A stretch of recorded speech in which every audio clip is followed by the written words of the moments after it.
오늘 바쁘게 이렇게 살아오셔서 또 뉴스 보실 시간이 별로 없으셨겠지만 오늘 뉴욕의 그 브루클린 연방지방법원에서 아주 좋은 그 판결이 하나 나왔습니다. 제가 여기 앞에 사진으로 하나 가지고 왔는데요.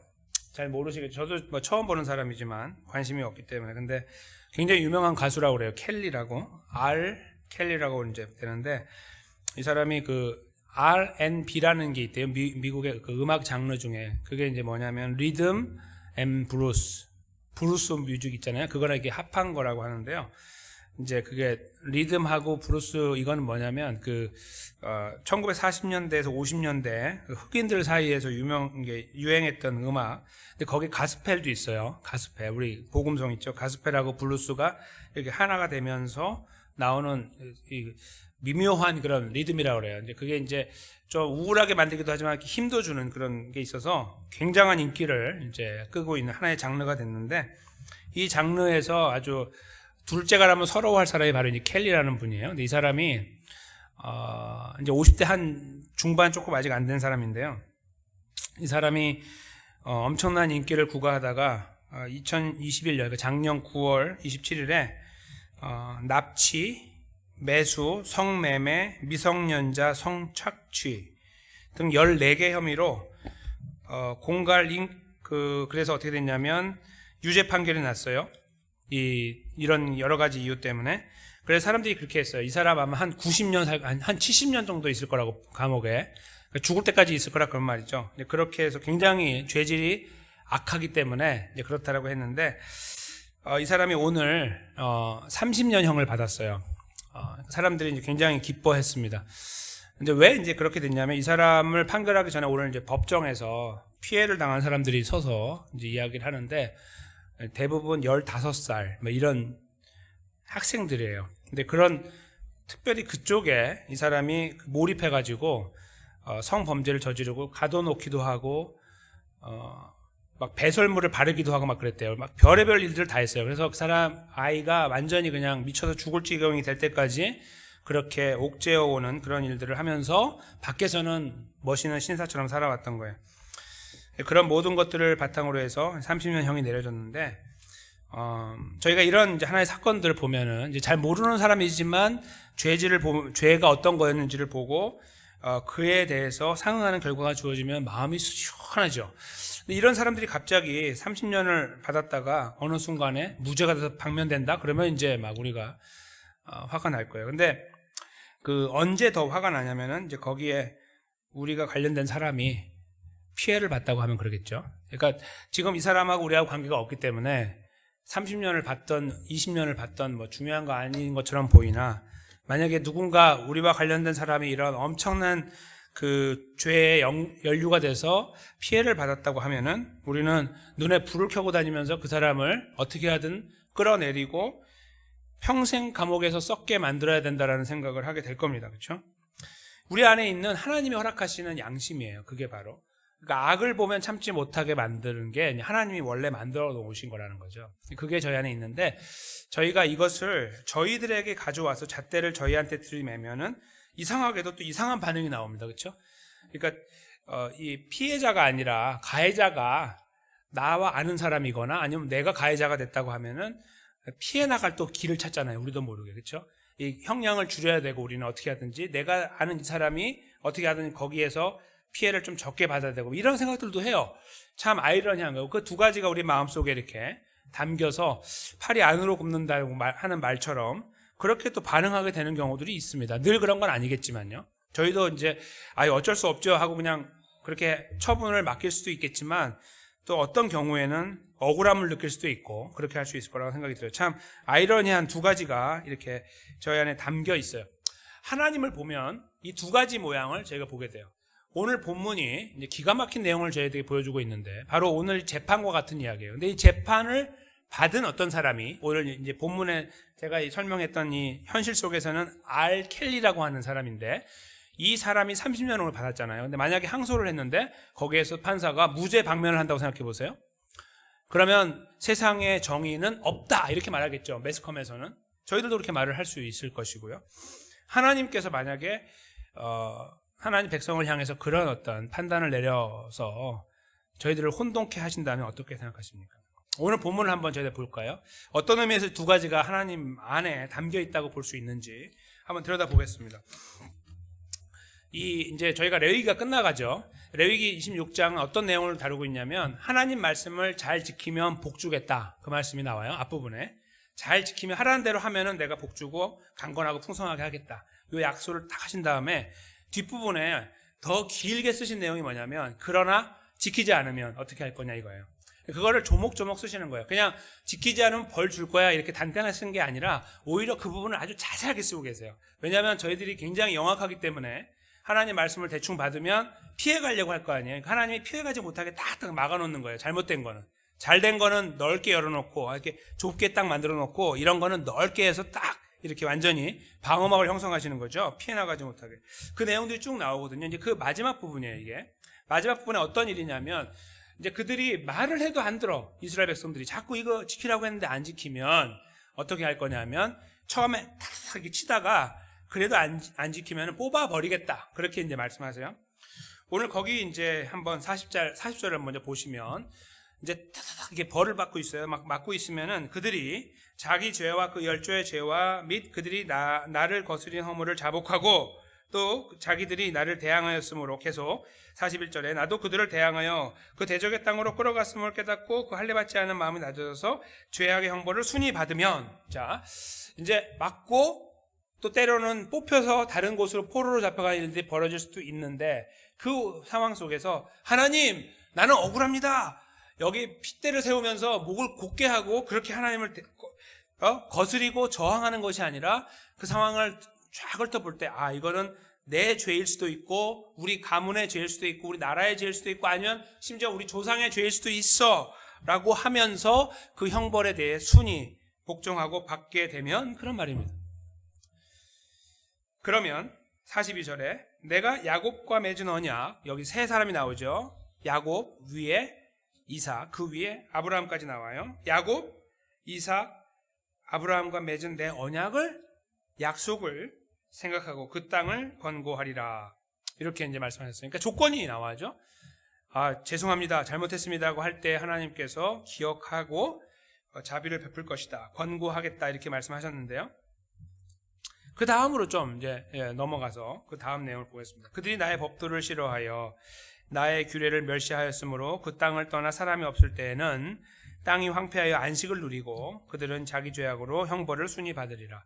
그러니까 잘못된 것을 인정하고 있는 그 상황 속에서 하나님께서 취하시는 행동을 두 가지로 이제 결과가 두 가지로 나타나는데 하나는 하나님 백성들은 벌을 받는 동안에 그렇죠? 막 벌을 이제 받고 있어 어느 시간 동안 정확하게 저희가 알고 있는 거는 70년이죠. 지금 여기서는 잘 모르지만 미래의 일이기 때문에 그리고 나서 이 43절에 두 번째 그 앞부분에 나와 있는 건 뭐냐면 그동안에는 땅이 안식을 누린다 이거예요. 저희가 그동안에 함께 말씀을 나누었듯이 이스라엘 백성들에게 하나님께서 계속 말씀하시는 것은 너희도 쉬고 땅도 쉬고 이 쉬는 것을 계속 말씀하셨잖아요. 일주일에 한 번 쉬고 또 7주가 지나면 또 쉬고 이런 거 또 나중에는 7년이 지나면 또 쉬는 이런 엄청난 쉬는 것을 계속 말씀하시면서 너희가 너희 삶의 주인이 아니고 하나님이다라는 것을 계속 이해하고 기억하도록 하나님께서 명령을 내려오신 것을 저희가 들어왔습니다. 그렇죠?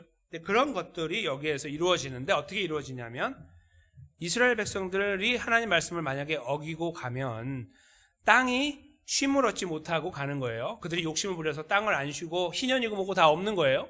그렇게 할 때 망가진 그 땅을 하나님께서 하나님의 능력으로 쉬게 하는 거예요. 그게 뭐냐면 그들을 다 뽑아가지고 저쪽으로 버려버리는 거죠.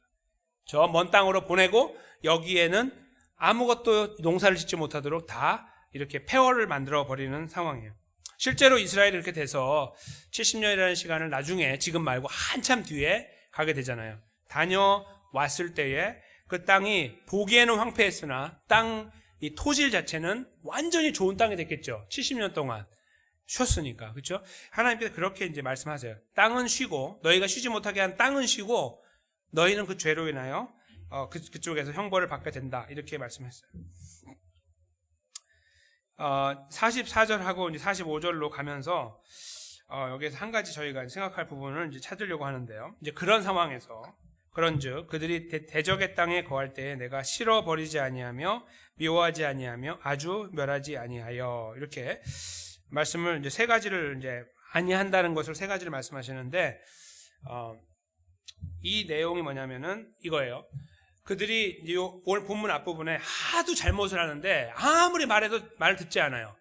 막 때려도 안 돼요. 뽑아갖고 버렸는데도, 버린 다음에 그 다음에 하나님이 하시는 행동이 뭐냐면, 사실은 이 버렸다는 말은 이런 거예요. 오늘 저희들의 입장으로 보면은 징역 70년인 거예요. 징역 70년.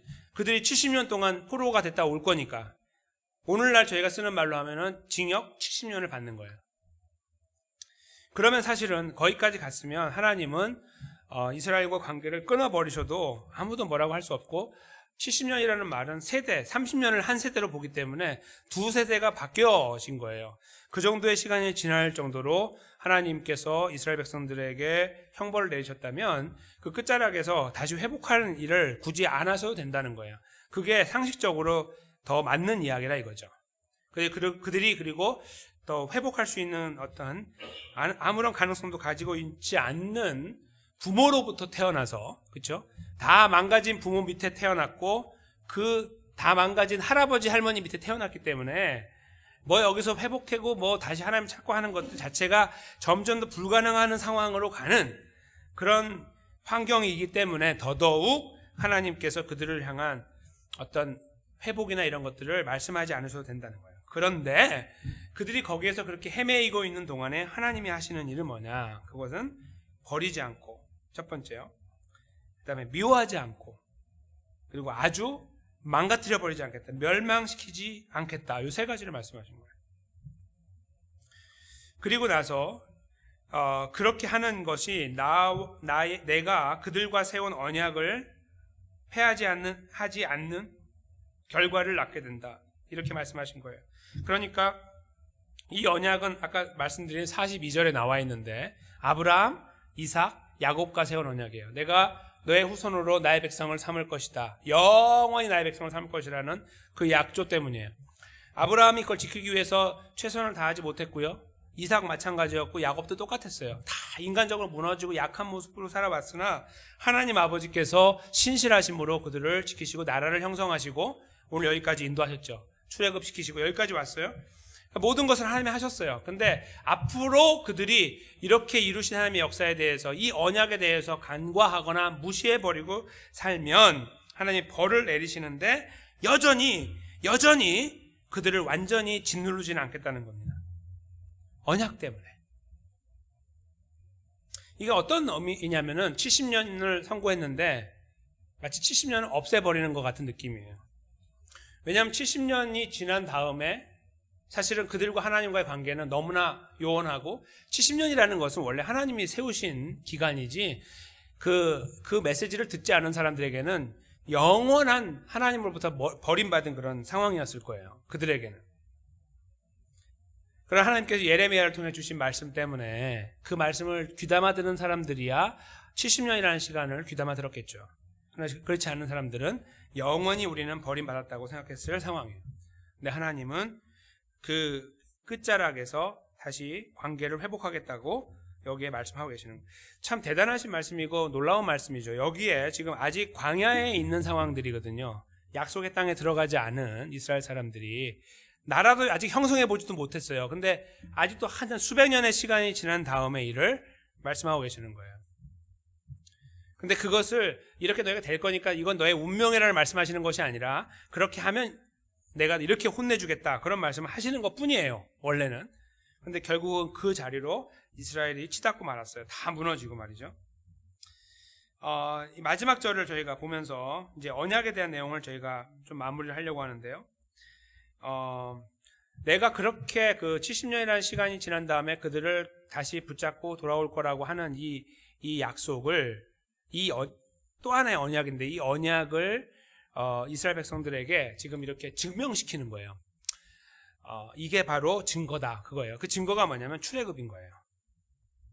그래서 내가 그들의 하나님이 되기 위하여 열방의 목전에서 애굽에서 인도하여 낸 그들의 열조와 맺은 언약을 그들을 위하여 기억하리라. 이렇게 말씀하셨습니다. 그러니까 이스라엘 사람들에게 이 말씀을 지금 전달하고 계신 하나님은 너희들 내 말 잘 들어라. 그러면 내가 잘 너희를 지켜줄 거다. 그러나 하지 않으면 이러이러한 벌로 너희를 내가 징치하고 혼내주겠다. 이렇게 말씀하신 거예요. 그러나 너희가 설사 내가 너희를 뽑아갖고 저쪽에 멀리 버려버린다 해도 영원한 버림이 아니라 내가 너희를 끝까지 붙잡고 갈 거다. 이렇게 이제 말씀하실 때 에이 하나님 그거 어떻게 믿어요? 잘해주는 거 알겠는데 아니 우리를 다 땅에서 뽑아버릴 정도까지 우리를 그렇게 미워하신다면 우리가 어떻게 하나님이 우리를 다시 돌려본다고 그렇게 저희가 신뢰하겠습니까? 라는 혹시라도 배은망덕한 질문을 던진다면 45절 말씀을 주시는 거예요. 애굽에서 나왔잖아. 이렇게 말씀하는 거죠. 너희 애굽에서 나왔잖아. 애굽은 430년이었어. 알고 있지? 너희 거기에서 그렇게 완전히 다 끝났다고 생각했던 반세기가 지날 시간을 너희 거기서 그렇게 있었는데 그리고 어떻게 그래서 반세기가 아니고 죄송합니다. 5세기죠. 5세기. 한 세기가 100년이니까. 그러니까 5세기가 지날 정도로 거기 있었는데 끝나버렸다고 생각했지 너네. 그러나 그렇지 않았잖아. 내가 그 약속을 지키고 너희 끄집어냈지. 그것처럼 내 신실함이 너희가 어느 곳에 가든지 비록 너희가 내 벌을 받고 간다 할지라도 너희와 나의 관계는 영원할 수밖에 없다라고 이 증거를 삼아서 마지막 절에 말씀을 주고 계신다는 겁니다. 저희가 이 말씀을 이렇게 들으면 이런 생각을 하게 돼요. 뭐냐면 아까 제가 서두에 말씀드린 판사가 30년을 선고했는데 켈리라는 사람한테 이 사람이 항소를 했어요. 내년에 다시 판결을 하기를 무죄 이렇게 하면 법이 죽었다고 말하잖아요. 하나님께서 오늘 보여주신 모양에서 야 너희들 있잖아. 내가 너희를 정말 사랑하는데 말씀 안 지키면 벌 줄 거야. 뽑아버릴 거야. 이렇게까지 말씀하신 하나님이 끝자락에서 그렇지만 약속 때문에 너희하고 내가 한 언약 때문에 내가 너희를 다시 회복할 거야 라고 말씀하신다면 하나님을 저희가 어떻게 생각할 수 있냐면 야 가만히 있어. 하나님 알아서 다 용서해줘. 하고 싶은 대로 다 해. 이런 이야기가 성립이 되는 거예요. 그렇죠? 그렇잖아요. 아무거나 그냥 해도 살아도 돼요. 어차피 하나님이 알아서 회복할 건데. 이런 엉터리 논리가 가능한 거예요. 이 엉터리 논리가 가능해요. 그게 우리 타락한 인간이기 때문에 그렇게 생각하는 거예요. 타락했기 때문에 이걸 은혜로 받고 감사해서 그 생각까지 가지 않아야 되는데 거기까지 가 있는 거예요. 그래서 아유 그래? 그러면 하나님 앞에 대충 살아도 되겠네. 이런 이상한 논리가 형성이 돼요. 맞는 것처럼 보이고 그렇지 않으세요? 맞지 않으세요 그게? 하나님이 이랬다 저랬다 할 수 있는 분이니까 이들도 끊어버리는 것처럼 보이나 다시 살린다고 하시니 하나님이 뭐 어차피 알아서 하시면 회복하시면 우리가 그렇게 긴장하고 살 필요가 있을까? 라고 생각할 수 있다는 말이에요. 그건 성경의 반쪽만 알고 있는 처사에서 나온 그 이야기입니다. 하나님께서 이 언약의 문제를 완성하기 위해서 사실 사람들에게는 아무것도 기대하지 않았어요. 할 수도 없고 결국 그들은 무너졌고 그리고 계속 예수님 오실 때까지도 형편없이 살았습니다. 이 언약이라는 것은 결국 하나님 편에서만 항상 긴장하고 계셨던 거예요. 하나님만. 사람들은 헌신짝처럼 확 버려버리는 게 일수였고 하나님만 그거 붙잡고 계시다가 결국은 이걸 이루어야 되는데 완성하셔야 되는데 어떻게 완성하셨냐. 사람들에게는 아무런 것을 기대할 수 없으니 예수 그리스도를 보내신 거죠. 예수 그리스도가 이 땅에 오셔서 십자가에 돌아가시고 부활하신 사건을 언약으로 바라볼 때는 언약의 완성이라고 말합니다. 그리고 좀 다른 말로는 그 새 언약이라고 말을 합니다. 이 오늘 본문에 나와 있는 이런 언약 있잖아요. 구약에서 하나님이 백성과 이렇게 약속하신 언약을 옛 언약이라고 말하는데 그것은 지켜지지 않았고 망가졌고 사람에 의해서 다 파괴됐어요. 아무것도 거기에서는 선한 것을 찾을 수가 없어요. 여전히 만약에 예수님이 오지 않고 신약 시대가 됐어요. 만약에 지금처럼 지금 시대가 됐다고 해도 지금도 여전히 마찬가지예요. 하나님은 그것을 아시고 하나님의 때에 예수님을 이 땅에 보내신 거죠. 2000년 전에 이 땅에 오신 예수님이 십자가에 찍히시고 부활하신 사건은 바로 이 언약을 완성하신 사건이었어요. 왜요? 바로 이것 때문입니다. 언약은 망가뜨렸으면 누군가 반드시 회복해야 돼요. 근데 그것은 죽음밖에 없는 거예요. 하나님이 말로 립서비스로 야야야 내가 다 뽑아버릴 거야 하다가 회복할 거야 이거 한 게 다 프리로 된 게 아니라는 거예요. 그걸 이해하지 못하면 무슨 장난치는 것처럼 여기는 거예요. 하나님이 아니에요. 하나님은 이것을 이렇게 회복하시는 관계를 이루어오다가 예수님이 십자가에 못 박으신 과정을 통해서 너네 때문에 죽은 거야 라고 말씀하시는 거예요. 너네 때문이야 다.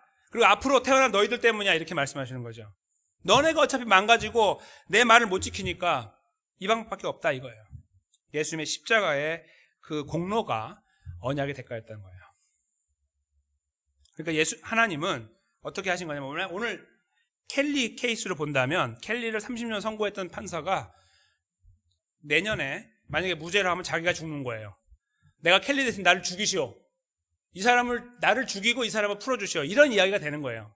다시 말씀드리면 물론 인간 세계에서는 거의 일어나기가 쉽지 않은 이야기지만 하나님 말씀 안에서 바로 이 언약의 역사는 그렇게 이루어졌다는 거예요. 주먹구구식으로 야 내가 알아서 할 테니까 너 그냥 대충 해.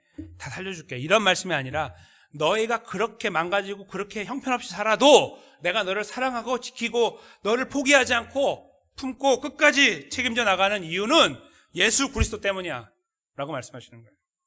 그래서 이 모든 내용을 가지고 잘 정리하고 있는 히브리서를 통해 하나님께서 이런 말씀을 주세요. 8장 6절인데 여기 앞에 적어도 드렸습니다. 함께 읽도록 하겠습니다. 시작. 그러나 이제 그가 더 아름다운 직분을 얻으셨으니 이는 더 좋은 약속으로 세우신 더 좋은 언약의 중보시라. 아멘. 여기서 말씀하는 그는 예수님이에요. 예수님이 대제사장의 신분으로 오셔서 자기 몸을 제물로 삼아서 자기가 자기를 죽이는 이러한 왜냐하면 제사장이 제물을 죽여야 되니까 마치 자기가 자기를 죽이는 것 같은 모양으로 십자가에 돌아가셨거든요. 그래서 완전한 흠없는 제물과 흠없는 제사장이 제사를 드린 거예요. 하나님께. 그 과정을 설명하고 있는 거예요. 근데 그걸 통해서 이룬 것이 뭐냐면 더 좋은 약속, 더 좋은 언약이에요. 하나님과 완전한 언약을 완수하신 거예요. 사람이 끄적끄적해서 뭔가 좀 하는 것처럼 하다가 그냥 무너지는 이런 허접한 무너지는 언약이 아니라 완벽한 언약을 예수 그리스도를 통해서 하나님께서 완성하신 거예요. 그 모든 분노를 예수님께 쏟아서 예수님 십자가에서 완전 처형을 시킨 거죠. 우리가 거기서 다 죽어야 되는 그 자리에 예수님이 대표로 서신 거예요. 그래서 거기에 온 분노를 다 쏟아 부으신 거죠. 그래서 예수님은 십자가에서 돌아가시게 된 거고 그 십자가의 죽음을 통해서 하나님은 이 모든 분노가 사그러지게 된 거예요. 완전히 없어지게 된 거죠. 그래서 예수 그리스도 안에 있는 우리들은 이 말씀을 읽을 때에 새로운 관점으로 보게 됩니다. 그것은 성경을 보니까 대충 살아도 하나님이 항상 언약이라는 것 때문에 우리를 붙잡고 계시네. 그러니까 그냥 너무 긴장하지 말고 살자라는 그런 이야기가 아니라 이 말씀을 잘 이해하다 보면 눈물이 흐르는 거죠. 우리가 이렇게 연약하고 부족한데 하나님이 우리를 구원하기 위하여 그냥 주먹구구식으로 야 너는 내 거야 대충 뽑아가지고 하나님이 원래 세우신 정의의 법을 다 무시해버리고 그냥 알아서 구원하는 이런 허접한 방법이 아니라 분명한 정의를 이루기 위해서 그 정의의 대가가 되는 예수 그리스도를 못 받고 그 피의 공로로 하나님 백성들을 다 모아 구원하셨구나라는 이 말씀을 저희가 다시 한번 깊이 묵상하게 되면 우리 마음속에 큰 감동과 감화가 있다는 겁니다. 그리고 너무나 죄송하기 때문에 눈물이 흐르게 되죠. 주님 앞에 설 때 이상한 그 말도 안 되는 이야기들을 하지 않게 돼요. 오히려 그런 생각을 하려고 하는 우리 자신이 부끄럽고 너무 죄송한 거죠. 하나님께서 이렇게 정성스럽게 이루신 구원의 자리에 우리가 있다는 것이 얼마나 감사한 것인가를 생각할 때에 오히려 우리는 그 감사 속에 파묻혀버리게 돼야 되는 것이 아닌가라고 생각을 하게 됩니다. 오늘 말씀의 제목은 언약의 여운이죠. 뭔가 남아있다는 겁니다. 뭔가 이게 남아있는 거예요. 이 여운을 저희가 계속 간직하면 좋겠습니다. 언약을 그냥 이렇게 한번 듣고 잊어버리는 것이 아니라 우리가 약할 때마다, 우리가 무너질 때마다 이 언약의 여운이 떠올랐으면 좋겠어요. 하나님이 언약을 위해서 얼마나 신실하게, 성실하게 그리고 모든 것을 쏟아서 예수님의 십자가와 부활로 우리를 구원하시고 언약을 완성하시고 그 언약의 자리에 우리를 세워놓으셨는가. 그래서 이 말씀이 오늘도 우리에게 증거되게 하셨는가. 이것을 저희가 깊이 생각할 수 있는 기회가 되고 그래서 그 위에 저희가 다시 한번 겸손하고 진지하게 진솔하게 세워져야 되는 것이 아닌가 생각을 하게 됩니다. 큰 용서를 받고 큰 은혜를 입었으니 저희의 생각들이 좀 바뀌었으면 좋겠고 새로웠으면 좋겠습니다. 뭔가 대단한 것을 생각하는 것이 아닙니다. 저는 그런 것들은 그렇게 건강하다고 생각하지 않습니다. 대단한 거 뒤에 이면에 소박한 거에 무너지는 사람이 너무나 많기 때문입니다. 앞에서는 대단한데 뒤에 가정에서 다 무너지고 있잖아요. 앞에서는 대단해 보이는데 개인 관계에서 다 어그러져 있는 그런 경우가 더 많아요. 오히려 하나님은 소박한 삶, 하루하루 살아가는 그 삶의 현장에서 하나님 백성이라는 이 존재감을 가지고 하나님의 은혜로 내가 그 언약의 백성이 됐다는 사실에 감사하면서 그 자리를 지키기 위한 작은 노력들, 말과 행동을 통해서 우리들의 시선을 통해서 우리들 여러 가지 그 드러나는 것들을 통해서 그 모양들을 만들어 나가는 것, 그것이 오히려 하나님 앞에 참으로 아름답고 진솔한 모습이 아닐까 생각을 합니다. 저희가 그런 자리로 주님 의지하고 달려가야 되지 않겠나 생각해요. 그것이 언약의 여운을 가지고 있는 하나님의 사람들이 마땅히 취해야 되는 행동이라고 생각합니다. 근데 여전히 우리들에게 있는 질문은 그 걸음을 이해는 하는데 갈 수가 없다는 것입니다. 저를 포함하여 저희 모두가 그 걸음을 이렇게 가는 것이 항상 불안하고 그리고 뭐 한두 발짝 걸어가면 다시 넘어지는 그런 경험들을 계속하고 있기 때문입니다. 이상하죠? 작년에도 그랬는데 올해도 그래요. 그렇죠? 5년 전에도 그랬는데 지금도 그게 나아진 것 같이 여겨질 때도 있으나 그렇지 못할 때가 또 보이면 너무 실망스러운 거죠. 그게 우리의 현실입니다. 그래서 저희가 이 마지막 부분에서 다시 한번 예수님을 바라봤으면 좋겠습니다. 그래서 예수님이 오신 거 아닙니까? 예수님이 십자가 돌아가신 것입니다. 이것은 이지하게 가자는 말씀이 아닙니다. 예수님이 계신다는 말씀이에요. 이지하게 가는 게 아니고 진실하게 진지하게 가야 되나 그 걸음을 붙잡고 계시는 분이 예수님이라는 겁니다. 우리를 붙잡고 계시는. 그러니 예수님을 바라보고 넘어지려고 할 때 바라보고 넘어졌을 때 바라보고 다시 그 십자가를 바라보자는 것입니다. 거기에서 완성하신 그 언약의 강력한 능력을 바라보고 거기에서 우리가 다시 일어날 수 있다는 확신을 갖고 주님께 손을 내밀고 눈물로 기도하고 우리의 연약함을 맡겨드리는 이런 걸음을 걷자는 말씀이죠. 저희가 그런 걸음을 나머지 3일간의 걸음 속에 걸어야 되지 않겠습니까? 그 걸음 속에 주님이 우리를 위로하실 거라고 믿습니다. 눈물 닦아주시고 우리가 오늘 찬송 드린 것처럼 내 손을 꼭 잡고 가시는 주님을 경험할 겁니다. 내 상황을 알고 계시고 우리의 약함을 아시는 주님이 격려와 위로를 주실 것이며 때는 우리가 잘못된 길로 갈 때 우리의 어깨를 치시면서 그렇게 가면 안 된다라고 말씀하실 것입니다. 그 주님의 동행하심을 또 이어지는 3일간의 삶 속에서 저희가 경험해 나가며 소박하지만 견실한 걸음, 그 걸음을 함께 걸어 나가야 되지 않겠나 생각합니다. 그 자리에 믿음으로 예수님 붙잡고 함께 아름답게 세워지시는 한 분 한 분의 걸음 되시기를 주님의 이름으로 간절히 축원합니다.